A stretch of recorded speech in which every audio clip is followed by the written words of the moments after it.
And we are back on Big Board Sports. As promised, we talk with Chad Jennings from The Athletic, formerly with the Boston Herald, and covering the Boston Red Sox. And yeah, they had a pretty good first half of the season. Good morning, Chad. Roger Weiland, Chris Honorado, and Brian Mariano sitting in on this interview as well this morning. How are you? I'm doing all right. How are you guys? We're good, man. We're good. Get that All-Star game over with, and now we get set for the second half of the season. Where do you stand on how good Boston is right now? I mean, they can't possibly, can they, Chad, duplicate what they did in the first half, or can they?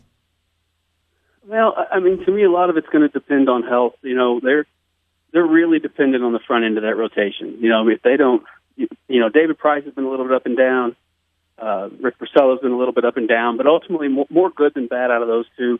Chris Sale is who he is. But they just don't have beyond that a lot. Now, you could say the same for the Yankees, which I think is part of what's going to make this a really interesting race here in the second half.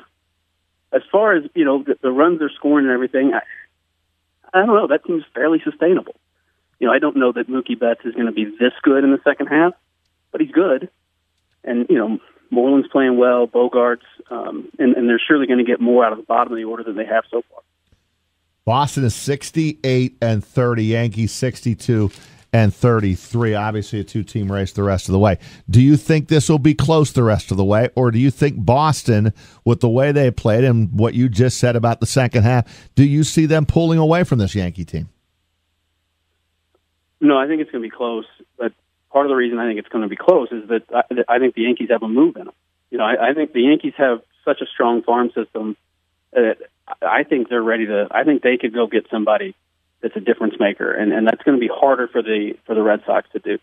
The Red Sox, they have enough to go get a bullpen piece, which they need, but I don't know that they're all that well situated to, upgrade their offense. I don't think that if they needed a starting pitcher, I'm not sure they could reliably go out and get another one. I just think that the Yankees are better positioned to get better. Hey, Chad, the Red Sox have been so good every single time Eduardo Rodriguez takes the mound. Whether or not he gets the win himself, this team always seems to win. So with him going to the disabled list, how much do you think that'll hurt this Boston team? Yeah, I think that's significant. Some of it's going to depend on Stephen Wright coming back. He had this a pretty extensive cartilage surgery on his knee, and he was pitching well, and then it started to aggravate him, and so he's on the DL now. If he comes back soon after the break, it's not as big of a deal, but, without that, they're stretching themselves pretty thin. They're going to put both Hector Velasquez and Brian Johnson in the rotation, and those guys have kind of been the swingman, long guys in the bullpen. And so once you put them in the rotation, that's about as deep as you go. Maybe Drew Pomeranz can bounce back here, but there's been no real signs of that so far. So, yeah, if Eduardo's going to miss significant time, and if Stephen Wright's out for even longer, then, yeah, I think that's an issue. Chad Jennings with us from the Athletic, covers the Boston Red Sox. All-Star break time getting set for the second half of the season on Friday.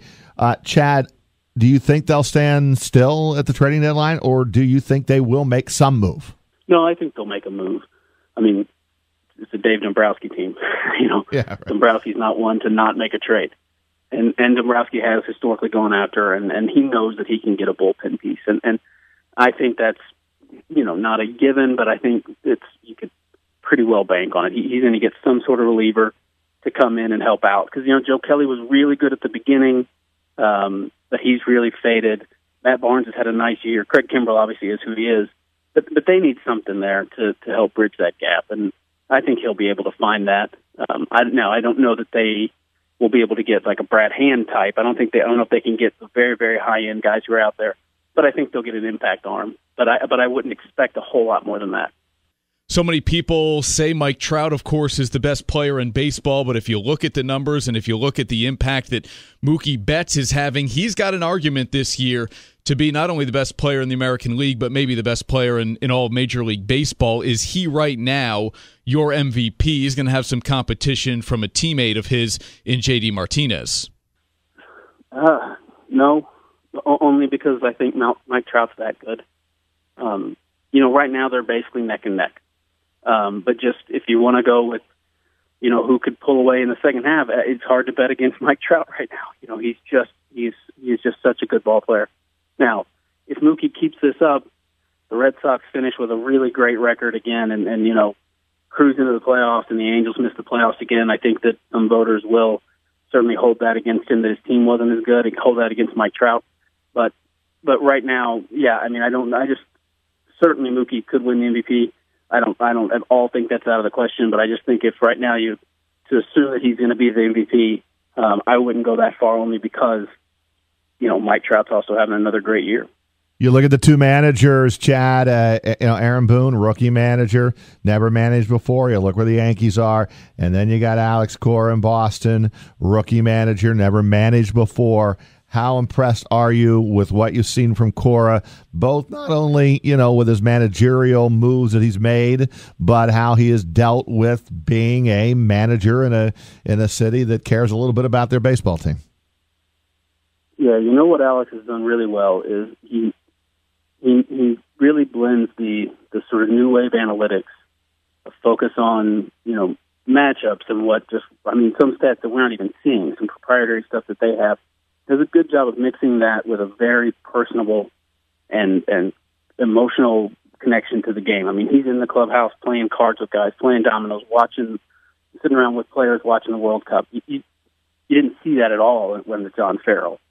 And so he is able to I think, communicate to these guys, look, here's when he makes a move that maybe a player doesn't like. Some players hesitant on shifting, maybe, disappointed in when they're pulled out of a game at a certain time, disappointed in a lineup decision, disappointed to get a day off when they want to play every day. And he does a very good job of communicating that to his players and making them buy in to what they've learned, what the analytics department has learned. And he's done a very good job with that. He's also done a good job, like you say, in the spotlight of Boston. He's done a good job handling the media. It was one of Joe Torre's strengths in New York, was just being able to talk to the media and speak through the media to fans and explain things that are going on. That's something that Core's been really good at here. I mean, early in the season, there was a question of why didn't you in the ninth inning put Andrew Benintendi in as a defensive replacement for J.D. Martinez? He said, I got excited and forgot. You don't hear that often. No. But it was like, what can you say? Hey, they had just come back in the eighth inning, and he just forgot to send his better left fielder out there for the ninth. Hard to argue that. It totally is, man. Owning up to it. And then when they released Hanley Ramirez, that's something that I think typically you'd see a manager, especially one who has really worked to develop relationships with players, could very easily say, look, the front office makes these decisions.